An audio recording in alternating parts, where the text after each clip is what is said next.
Assalamualaikum warahmatullahi wabarakatuh.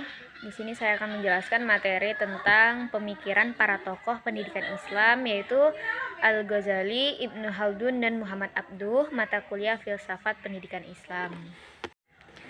Di sini saya akan menjelaskan pendidikan menurut Al-Ghazali. Sebelumnya kita akan melihat biodata terlebih dahulu.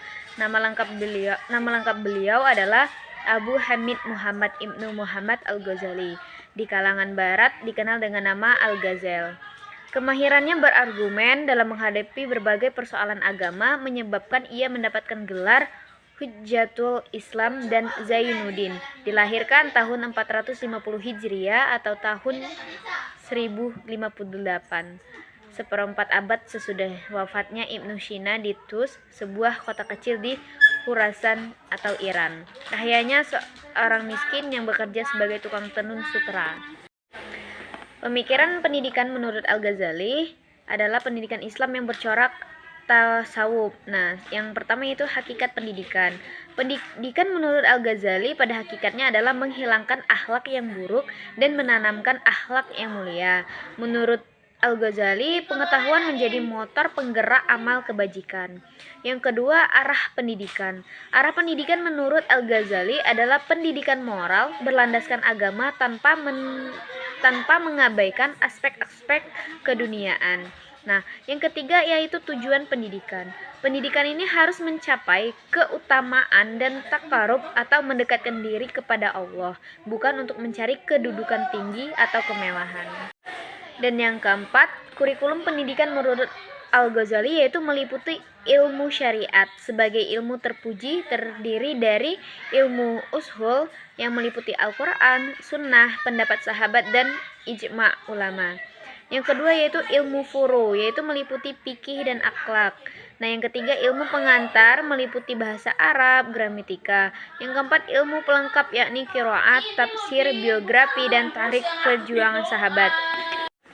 Yang B yaitu ilmu syariat, terdiri dari ilmu yang terpuji yaitu kedokteran, matematik, dan ilmu perusahaan. Nah, yang kedua ilmu yang diperoleh yaitu kebudayaan, sastra, dan sejarah. Lalu ada juga tentang metode pendidikan. Menurut pemikiran pendidikan, Al-Ghazali berorientasi pada pendidikan akhlak, maka metode pendidikan yang digunakan meliputi uswatun hasanah, yaitu memberikan teladan yang baik.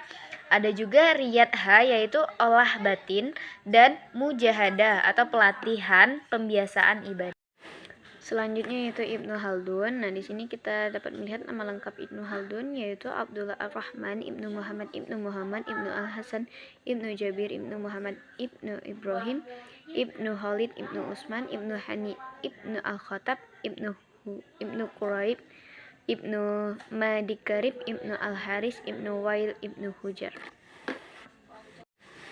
Sebagai seorang filsuf muslim, pemikiran Ibnu Khaldun sangatlah rasional dan banyak berpegang teguh kepada logika.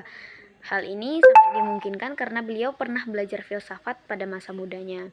Banyak pemikiran dari para filsuf sebelumnya telah mempengaruhi pemikiran filsafatnya. Tokoh yang paling dominan mempengaruhi pikirannya yaitu Al-Ghazali. Meskipun pemikiran Ibnu Khaldun sangatlah berbeda dengan Al-Ghazali dalam masalah logika, Al-Ghazali jelas-jelas menentang logika karena hasil pemikiran logika tidak dapat diandalkan, sedangkan Ibnu Khaldun masih menghargainya sebagai metode yang dapat melatih seseorang berpikir secara sistematis. Cara memperoleh ilmu pengetahuan menurut Ibnu Khaldun merupakan kemampuan manusia untuk membuat analisis dan sintesis sebagai hasil dari proses berpikir. Ada 3 proses berpikir yaitu al-aqal al-tamyizi, ialah pemahaman intelektual manusia terhadap segala sesuatu yang ada di luar alam semesta dalam tatanan alam yang berubah, dengan maksud agar manusia mampu menyeleksi dengan kemampuannya sendiri.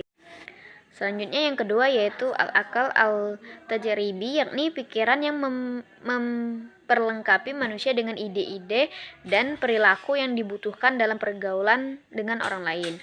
Nah, yang ketiga yaitu al-akal al-nazari, yaitu pikiran yang melengkapi manusia dengan pengetahuan atau hipotesis mengenai sesuatu yang berada di belakang persepsi indera tanpa tindakan yang praktis yang menyertainya. Metode pengajaran Ibnu Khaldun adalah mengajarkan agar taklim yang diberikan dengan metode Al-Qurb wal Al-Mulayanah yang diterjemahkan oleh Franz Rothschild menjadi kindly and gently atau kasih sayang dan lemah lembut. Kurikulum pendidikan menurut Ibnu Khaldun yang pertama itu kurikulum yang merupakan alat bantu pemahaman yang mencangkup ilmu bahasa, ilmu nahwu, ilmu balaghah, dan syair. Yang kedua, kurikulum sekunder yaitu mata kuliah yang menjadi pendukung untuk memahami Islam atau ilmu hikmah, filsafat, logika, fisika, mata fisika, dan matematika. Nah, yang ketiga itu kurikulum primer, yang ini mata kuliah yang menjadi inti ajaran Islam dengan berbagai macam bidang ilmu pengetahuan seperti ilmu tafsir, ilmu hadis, ilmu Al-Quran, ushul fikih, ilmu kalam, tasawuf, dan lain-lain.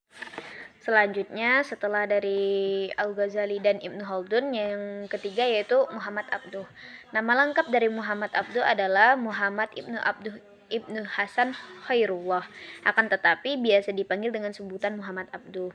Beliau lahir pada tahun 1266 Hijriah atau 1849 Masehi dari keluarga petani yang beragama di desa Mahalat Nash, wilayah Buhairoh. Nah, pendidikan dasar Muhammad Abduh untuk kali pertama diterima dari kedua orang tuanya sendiri melalui pelajaran tulis hingga baca. Kemudian ia belajar menghafal Al-Quran di bawah pimpinan seorang hafiz. Nah, pemikiran dari Muhammad Abduh meliputi segi politik dan kebangsaan, sosial, kemasyarakatan, pendidikan, serta akidah dan keyakinan. Walaupun pemikirannya mencangkup berbagai segi, namun bila diteliti dalam menggagas ide-ide pembaruannya, Abduh lebih menitik beratkan atau konkret pada bidang pendidikan. Menurut Abduh, tujuan pendidikan adalah untuk membentuk kepribadian moral agama yang dengannya diharapkan mampu menumbuhkan sikap politik, sikap sosial, jiwa gotong royong, dan semangat ekonomi. Kurikulum menurut Muhammad Abduh yaitu kurikulum Al-Azhar. Kurikulum perguruan tinggi Al-Azhar disesuaikan dengan kebutuhan masyarakat pada masa itu. Dalam hal ini ia memasukkan ilmu filsafat, logika, dan ilmu pengetahuan modern ke dalam kurikulum Al-Azhar. Upaya ini dilakukan agar outputnya dapat menjadi ulama modern. Yang kedua, kurikulum sekolah dasar. Mata pelajaran agama hendaknya dijadikan sebagai inti semua mata pelajaran. Pandangan ini mengacu pada anggapan bahwa ajaran agama Islam merupakan dasar pembentukan jiwa dan pribadi muslim. Nah, terus yang terakhir yaitu metode pengajarannya itu dengan cara hafalan. Mungkin itu saja yang dapat saya sampaikan tentang materi pemikiran para tokoh pendidikan Islam yaitu Al-Ghazali, Ibnu Khaldun, dan Muhammad Abduh. Apabila ada kekurangan, saya mohon maaf. Saya akhiri, wabillahi taufiq wal hidayah. Wassalamualaikum warahmatullahi wabarakatuh.